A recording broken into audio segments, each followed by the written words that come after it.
Hello everyone, এর আগের ভিডিওতে আমি তোমাদেরকে দেখিয়েছিলাম যে বাবা অনেক সবজি বাজার এনেছে। তার সাথে আবার মাও কি সবজি বাজার এনেছে সবটাই দেখিয়েছিলাম, আর বলেছিলাম নেক্সট ভিডিওতে তোমাদেরকে জানিয়ে দেবো যে বাড়িতে কি আছে যার জন্য এত বাজার আনা হয়েছে। তারপর তো আর তোমাদের সঙ্গে কোনো ভিডিও শেয়ার করিনি, তাই জন্য তোমাদের বলাও হয়নি অত সবজি বাজার দিয়ে বাড়িতে কি হয়েছিল। চলো আজকে ভিডিওতে তোমাদেরকে সবটা জানিয়ে দিই। ছিল বুধবার, সারাদিন ছিল পূর্ণিমা মানে রাস পূর্ণিমা।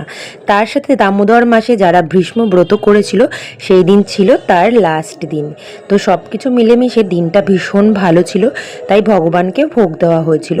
ভগবানের ভোগে ছিল অন্ন, বেগুন ভাজা, নোটের শাক, কচুর শাক, উচ্ছে ভাজা, পাঁচমেশালির তরকারি, শুক্তোর ডাল, ফুলকপি আলুর তরকারি, চাটনি, পায়েস, মিষ্টি আর সাথে ছিল ফল।